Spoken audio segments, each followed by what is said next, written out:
A man sat down 2,300 years ago and wrote a letter. He wasn't a king. He wasn't a general. He was a philosopher living in a garden in Athens, and he was dying. In that letter, he solved something most people spend their entire lives chasing: how to stop being afraid, how to actually enjoy your life, and why almost everything you've been told about happiness is wrong. This is Epicurus, and this is his letter to Menoeceus. Most people know the word Epicurean, and most people think it means someone who loves luxury. Fine wine, rich food, indulgence. That's completely wrong. The real Epicurus ate bread, olives, and water.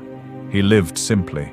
He had no political power, no wealth, no fame during his lifetime. And yet, his students called him a god among men. In this letter, written to a young friend named Menoeceus, Epicurus laid out the entire philosophy of how to live, in plain language, no riddles, no academic jargon. Let's go through it, one idea at a time. Epicurus opens with something unexpected, not a definition of happiness, not a theory of the universe.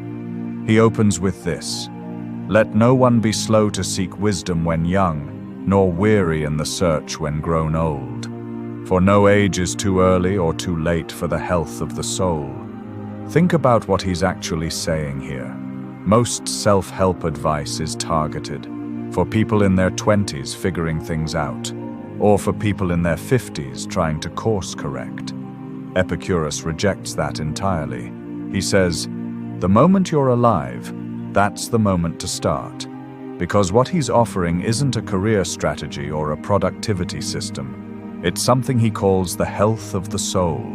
And just like physical health, you can start working on it at any age. You can get better. You can heal. He then makes a comparison that's almost brutal in its simplicity. To say the time for philosophy hasn't come yet is like saying the time for happiness hasn't come yet. Let that sit for a moment. How many of us do exactly that? I'll slow down when I make more money. I'll be happy when the kids are grown. I'll start living when I retire. Epicurus is saying, that's not a plan. That's a postponement. And a life spent postponing happiness is a life without it. The young person should start now, so that they grow old without fear. The old person should start now, so they can look back with gratitude rather than regret. Both directions, same answer, start now. Now Epicurus moves to the thing that terrifies almost everyone: death. And here he says something that people have been quoting for over 2,000 years and still struggling to actually believe. Death is nothing to us. Not, don't worry about death. Not, find comfort in religion or the afterlife. He's saying something more radical than that. Death cannot harm you, because harm requires awareness, and death is the end of awareness. When death is present, you are not. When you are present, death is not. He puts it exactly this way: when we are, death is not come, and when death is come, we are not.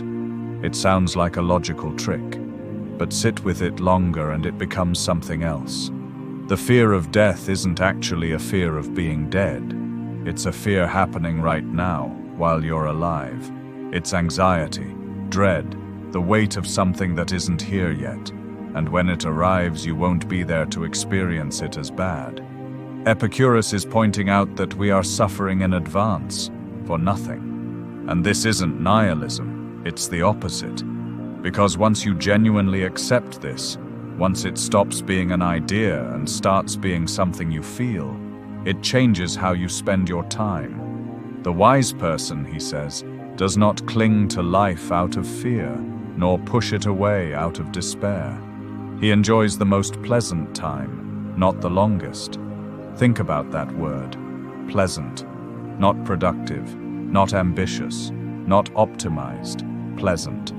That's the goal Epicurus is setting. A life that feels good to live, not one that looks impressive from the outside. And now we get to the part that surprises everyone who thought they understood Epicurus. He defines pleasure, and it's nothing like what the word usually means today.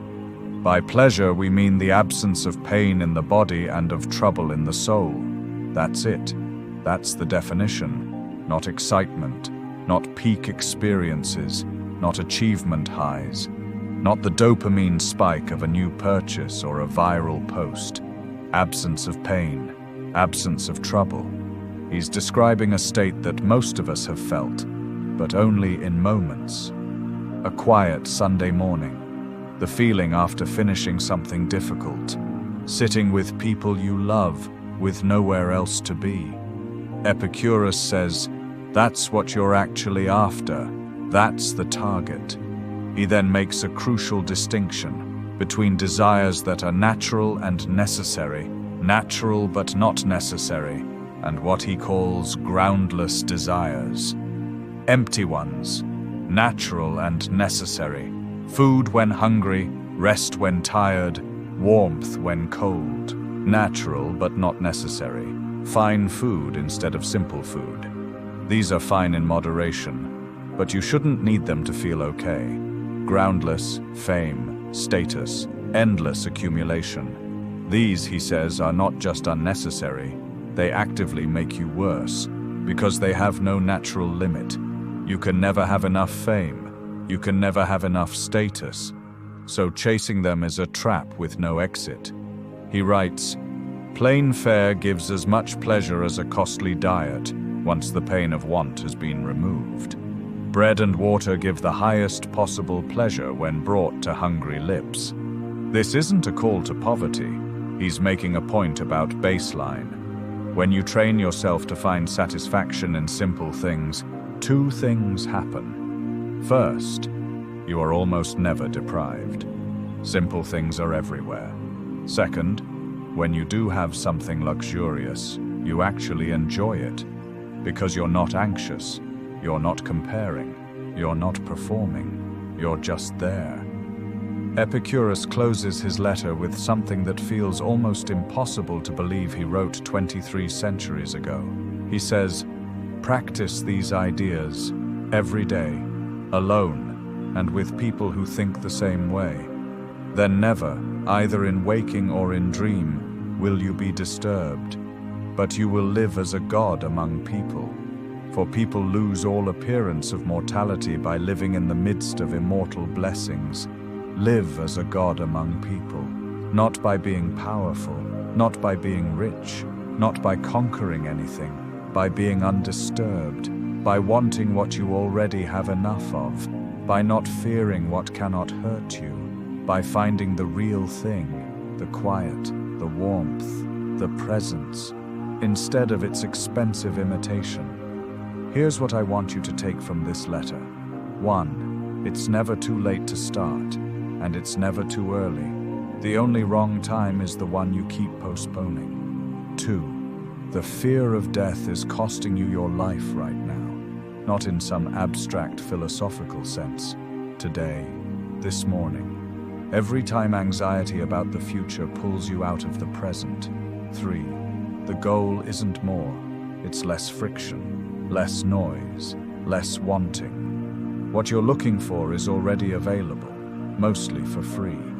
Epicurus wrote this letter while dying, to a young man who needed guidance. 2,000 years later, it's still the clearest map I've found. If this resonated, subscribe. Next week, we're going in deeper. The Epicurean view of friendship, and why Epicurus believed it was the single most important ingredient in a happy life. See you then.